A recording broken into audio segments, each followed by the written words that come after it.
شرور انفسنا و سیئات اعمالنا۔ محترم بھائیوں، پیاری ماں اور بہنوں، الحمدللہ آج کو ہمارے 27 روزے مکمل ہوئے۔ اب گنے چنے 1-2 روزے ہی باقی رہ گئے ہیں۔ اللہ رب العالمین سے ہم خوب دعا کریں کہ اللہ تعالی ہمارے روزوں کو قبول فرمائے اور ہماری عبادتوں کو قبول فرمائے اور ان کے بدلے میں دنیا اور آخرت کی بھلائیاں اللہ میں نصیب فرمائے، آمین۔ قال فما خطبکم، یہ اس پر 7واں پارہ ہے۔ اس پارے کے اندر بھی اللہ رب العالمین نے بہت ساری باتیں بتلائی ہیں۔ چند آیتوں کے کچھ اہم نکات انشاءاللہ آج ہم معلوم کریں گے۔ اس پارے میں اللہ رب العالمین کے نیک بندوں کی چند نشانیاں بتلائی گئی۔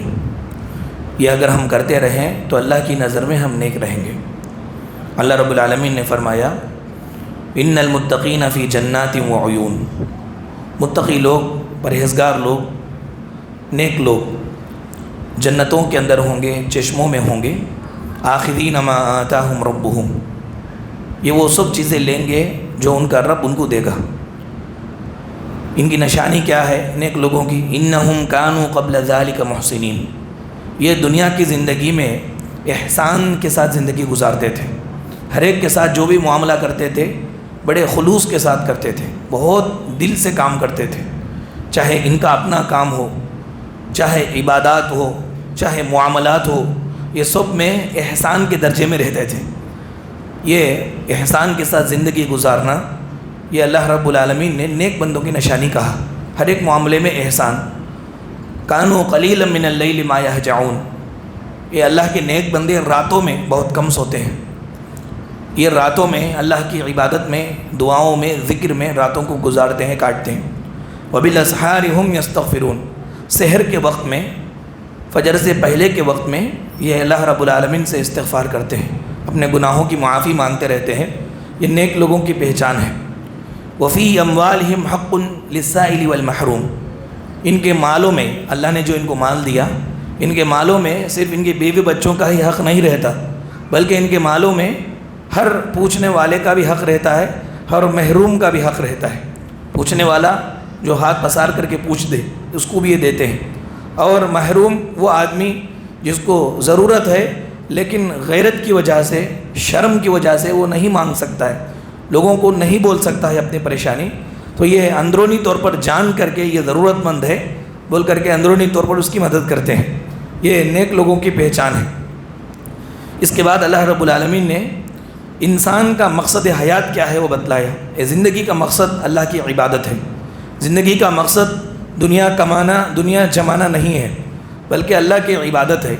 کتنی صاف بات ہے، لیکن شیطان اس کو بالکل معمولی سمجھاتا ہے، حالانکہ یہی سب سے بڑی حقیقت ہے کہ دنیا میں ہم پیدا ہوئے اللہ کی عبادت کے لیے۔ ہاں، عبادت کے لیے زندہ رہنا ضروری ہے، زندہ رہنے کے لیے کھانا ضروری ہے، کھانے کے لیے کمانا ضروری ہے، اس لیے کمائی کرتا ہے انسان۔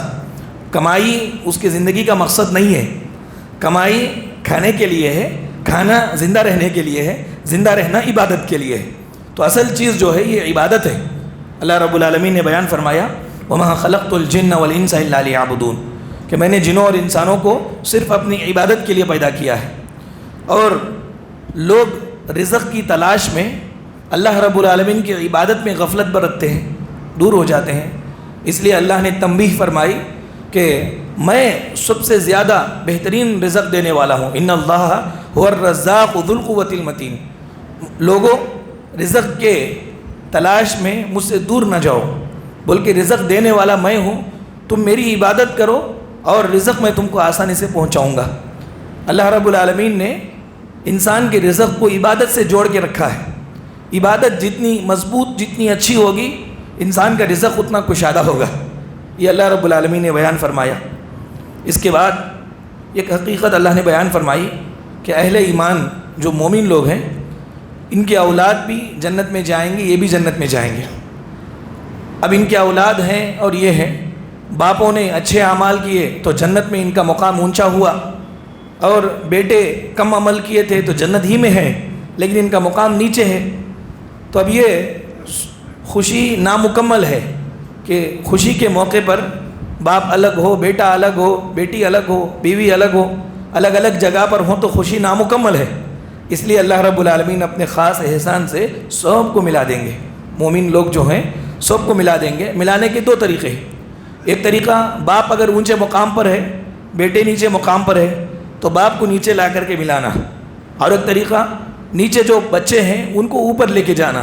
اللہ رب العالمین کہتے ہیں کہ پریشان نہ ہو، بہت رحمت والا ہوں میں، بہت فضل والا ہوں، جو نیچے والا ہے اس کو اوپر لے جا کر کے ملاؤں گا۔ اگر باپ نیچے ہے، بیٹے اچھے عمل کر کے اوپر ہیں تو باپ کو اوپر لے جائیں گے اللہ تعالیٰ، اور اگر باپ اوپر ہے بیٹا نیچے ہے تو بیٹے کو اوپر لے جائیں گے اللہ تعالیٰ۔ یہ اللہ تعالیٰ کا خاص فضل ہے۔ اللہ نے اس بارے میں بیان فرمایا، والذین آمنوا، جو لوگ ایمان لائے، واتبعتہم ذریتہم بایمان، اور ان کی ذریت نے ایمان میں ان کی اتباع کی۔ جیسا باپ کا ایمان تھا ویسے ہی بیٹوں کا بھی ایمان، جیسے باپ نیک تھا تو اپنے تربیت میں رہ کر کے بچوں کی اس نے نیک بنایا، تو اللہ نے کہا کہ الحقنا بہم ذریتہم وما التناہم من عملہم من شیء، ان کے عملوں میں کچھ بھی کمی نہیں کریں گے بلکہ ان کو ہم ملا دیں گے۔ اوپر رہنے والوں میں نیچے والوں کو ملائیں گے، نیچے رہنے والوں میں اوپر والوں کو نہیں لائیں گے بلکہ اوپر رہنے والوں کو ملائیں گے۔ یہ اللہ رب العالمین کا خاص فضل ہے۔ اس کے بعد یہ کہا گیا، مکے کے جو کافر تھے ہمارے نبی کو کیا کیا بولتے تھے، کیا کیا بولتے تھے؟ دیوانہ بولتے تھے، مجنون اور شاعر بولتے تھے، جادوگر بولتے تھے، رشتہ داری کو توڑنے والا ہے بولتے تھے، یہ سب لقب بولتے تھے۔ لیکن یہ بولنے والوں کو بھی معلوم تھا کہ محمد ویسے نہیں ہے۔ یہ جو بولتے تھے ان کو بھی معلوم تھا کہ آپ ویسے نہیں ہیں، لیکن یہ ایسا بولتے کیوں تھے؟ بس ان کی دعوت کا جو انکار کر رہے ہیں، اب انکار کرنے کے لیے کوئی نہ کوئی دلیل چاہیے، تو دلیل کے طور پر یہ بولتے تھے کہ ہم ایسی کی بات مانیں جو جادوگر ہے، ہم ایسوں کی بات کو مانیں جو شاعر ہے اپنا کلام بناتا ہے، یا ہم ایسوں کی بات مانیں جو رشتہ داری کو توڑتا ہے۔ بس انکار کی دلیل ڈھونڈتے تھے۔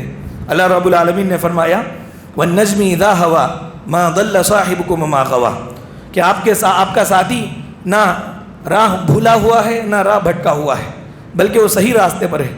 ان کی زبان سے وہی بات نکلتی ہے جو اللہ رب العالمین نے کہی، ما ينطق عن الهوى، اپنے خواہش سے یہ کچھ نہیں بولتے، ان هو الا وحی یوحی، ان کو وہی بات یہ بولتے ہیں جو اللہ کی طرف سے وحی کی جاتی ہے۔ سب کو معلوم ہے یہ بات، بس اپنے انکار کی دلیل ڈھونڈنے کے لیے انہوں نے اس طرح کیا کہ دل کو ہم تسلی دے کہ ہاں ایک جادوگر کی بات کو ہم نے انکار کر دیا۔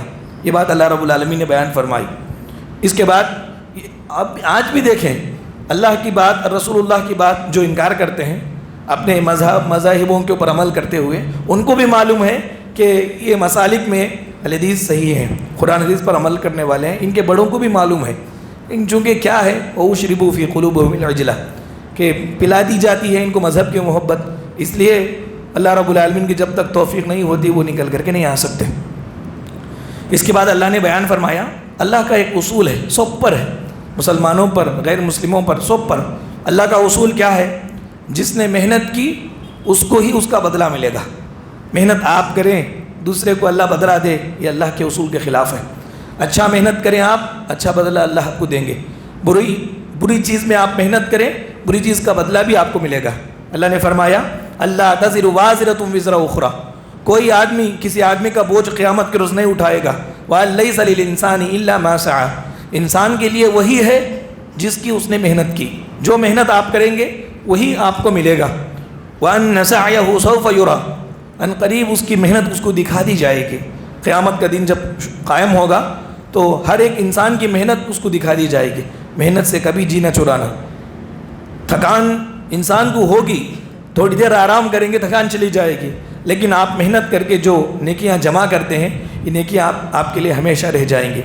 تو ہمیشہ تھکان کے خوف سے نیکی نہیں چھوڑنی چاہیے، تھکان جاتی رہے گی نیکی باقی رہے گی۔ لذت کے شوق میں گناہ ہرگز نہیں کرنا چاہیے، لذت جاتا رہے گا گناہ باقی رہے گا۔ یہ گناہ لذت میں، مزے میں آ کر کے انسان گناہ کرتا ہے، وقتی مزہ ہے، مزہ جب چلا جائے گا تو لیکن گناہ اس کا باقی رہے گا۔ اسی طرح تھکان اور محنت اور مشقت کے ڈر سے انسان نیک کام نہ چھوڑے، کیونکہ مشقت کیا ہے، تھوڑی دیر کے لیے آرام کریں گے تو چلی جائے گی مشقت، لیکن اس میں جو کیا ہوا عمل ہے وہ باقی رہ جائے گا اللہ تعالیٰ کے نزدیک۔ اللہ نے فرمایا یہ ہمارا اصول ہے، آپ جتنی محنت کریں گے وہی آپ کو ملے گا۔ اس کے بعد اللہ نے فرمایا، مکے کے کافروں نے نبی کریم صلی اللہ علیہ وسلم سے کوئی معجزہ طلب کیا، آپ صحیح رسول ہے، کوئی معجزہ دکھائیے۔ اللہ رب العالمین نے نبی کریم صلی اللہ علیہ وسلم کے ہاتھ پر چاند کو پھاڑا۔ نبی کریم صلی اللہ علیہ وسلم نے انگلی سے اشارہ کیا تو چاند پھٹ گیا، 2 ٹکڑے ہو گیا۔ مکے کے جتنے کافر لوگ تھے جنہوں نے مطالبہ کیا تھا، انہوں نے یہ کہا کہ یہ جادوگر ہے، ہماری آنکھوں پہ جادو کر دیا ہے، اور ان کو معلوم تھا کہ جادو کا جو لمٹ ہے ایک اتنے جگہ تک ہی چلتا ہے۔ اس لیے انہوں نے کیا کیا، کیا کہا، ہم لوگوں کے اوپر، ہماری آنکھوں پر اس نے جادو کر دیا ہے، باہر سے آنے والوں کا ہم انتظار کریں گے، دیکھیں گے وہ کیا جواب دیتے، واقعتاً چاند ٹوٹا ہے یا نہیں ہے۔ انتظار کرتے رہے، دور دراز سے مکے کو جو آنے والے تھے جب آئے مسافر لوگ، تو الگ سے جا کر انہوں نے پوچھا کہ بھائی آپ نے کبھی رستے میں دیکھا کہ چاند ٹوٹ کر کے گرا ہے؟ سبوں نے کہا کہ ہاں ہاں ہم نے دیکھا ہے کہ چاند ٹوٹ کر کے گرا ہے۔ پھر بھی ان لوگوں نے انکار کر دیا۔ اللہ رب العالمین نے فرمایا اقتربت الساعۃ، قیامت قریب آ گئی، وانشق القمر، چاند پھٹ گیا، وَإِن يَرَوْا آیَةً يُعْرِضُوا وَيَقُولُوا سِحْرٌ مُسْتَمِرٌ، کوئی بھی نشانی یہ دیکھتے ہیں انکار کرتے ہیں اور کہتے ہیں کہ یہ ہمیشہ چلتے رہنے والا جادو ہے۔ جب انسان نہیں ماننا چاہتا ہے تو ہزار عذر بنا لیتا ہے، ماننے والے کو سوائے ماننے کی کوئی چارہ نہیں رہتا، لیکن جب ماننا ہی نہیں چاہتا ہے یہ تو ہزار عذر بنا لیتا ہے۔ اس کے بعد اللہ نے بیان فرمایا قرآن مجید بالکل آسان نصیحت ہے۔ یہ نصیحت ایسی نہیں ہے کہ انسان بوجھل ہو جائے، وزنی ہو جائے، بالکل آسان نصیحت ہے۔ اللہ رب العالمین نے فرمایا وَلَقَدْ يَسَّرْنَا الْقُرْآنَ لِلذِّكْرِ فَهَلْ مِن مُدَّكِرٍ، ہم نے قرآن کو آسان نصیحت بنایا۔ اب کوئی بڑا آدمی آیا ہم کو بھاری نصیحت کیا کہ یہ کام کرو، یہ کام کرو، یہ کام کرو، اور جانے کے بعد بولتے کہ اتنی بڑی بڑی نصیحتیں کون سنے گا؟ لیکن اللہ خود کہتا ہے کہ یہ قرآن جو ہے انسانیت کے لیے آسان نصیحت ہے، یہ ہمارے نیچرلٹی کو کیچ کرتا ہے۔ آپ وہ کام کریں جو آپ کا نفس کہتا ہے، دل کہتا ہے، جو نیچرلٹی ہے وہ قرآن کا حکم ہوگا۔ اللہ نے فرمایا قرآن اتنا آسان اللہ نے بنایا نصیحت کے لیے، پڑھنے کے لیے، پڑھانے کے لیے، یاد کرنے کے لیے۔ چھوٹی چھوٹی کتاب یاد نہیں کر سکتے لوگ، 30 پارے حفظ کر جاتے ہیں، سینوں میں 30 پارے بٹھا لیتے ہیں۔ حافظ قرآن آدمی بنتا ہے 30 پارے حفظ کر جاتا ہے۔ اللہ رب العالمین نے اس کو آسان بنانے سے ہی یہ کر سکتا ہے۔ چھوٹی کتاب باہر کی جو ہے آپ دیکھو وہ پورا آدمی رٹ نہیں سکتا، اللہ رب العالمین نے اس کو آسان کر دیا۔ یہ بات اللہ نے بیان فرمائی۔ اس کے بعد کہا کہ دنیا کے اندر جو آپ کو نظر آنے والی چیزیں ہیں، آسمان ہے، زمین ہے، جھاڑ ہے، درخت ہے، کتنے بہت ساری چیزیں ہیں، ہر چیز کو اللہ تبارک و تعالیٰ نے پوری پلاننگ کے ساتھ بنایا ہے، پوری منصوبہ بندی کے ساتھ، اس کی مدت، رنگ، شکل، حیت کے ساتھ پیدا کیا ہے۔ ایسا نہیں ہے، اس کو کرونالوجی بولتے ہیں، کرونالوجی۔ آپ بڑے مالدار ہیں، حیدرآباد میں ایک دکان ہے آپ کا، فلاں جگہ پر ایک سائٹ ہے آپ کا، ایک گھر یہاں ہے، ایک گھر وہاں ہے، اتنی پراپرٹی وہاں ہے، آپ کے پاس اس کی لسٹ ہے نا؟ ایسا کائنات کو بنانے والے کے پاس کائنات کی ساری لسٹ ہے کہ کون سی جگہ پر کون سا درخت ہے، اور سمندر کیسا ہے، اس کے اندر پانی کتنے انداز سے بہہ رہا ہے، آسمان اور آسمان کی رفتار، اسی طرح سے زمینیں، اور اسی طرح سے اس کے اندر موجود ساری چیزیں، اللہ کے پاس اس کی ساری کرونالوجی ہے، سب کرونالوجی اللہ، کیونکہ اللہ ہی کا ہے یہ سب، تو پورا حساب و کتاب اللہ کے پاس ہے اس کا۔ اللہ نے بیان فرمایا ہر چیز کو ہم یوں ہی نہیں چھوڑ دیتے۔ کسی کیڑے کو ہم دیکھتے ہیں بالکل کاڑی کے جیسا رہتا ہے، کسی کیڑے کو ہم دیکھتے ہیں بالکل پتے کے جیسا رہتا ہے، بالکل پتا، معلوم ہی نہیں ہوتا کہ یہ کیڑا ہے، اس کے اندر جان ہے، لیکن وہ بھی اللہ رب العالمین نے ہی بنایا، اللہ کے علم میں پوری منصوبہ بندی کے ساتھ اللہ نے اس کو پیدا کیا۔ کوئی یہ نہ سمجھے کہ سب کچھ یوں ہی ہو رہا ہے، یوں ہی اتفاق سے ان ایکسپیکٹ کچھ نہیں ہوتا، سب پلانڈ ہے، پورا پلاننگ کے ساتھ ہوتا ہے۔ اللہ نے فرمایا انا کل شیء خلقناہ بقدر، ہر ایک چیز کو ہم نے پوری اس کی تقدیر کے ساتھ بنایا، اس کی تقدیر کے ساتھ، انسان کی موت، حیات، اس کا بڑپن، اس کا چھوٹاپن، اس کا بیمار ہونا، اس کا اچھا ہونا، اس کا ذلیل ہونا، اس کا عزت والا ہونا، پورے کا پورا اللہ رب العالمین کی پلاننگ سے ہوتا ہے۔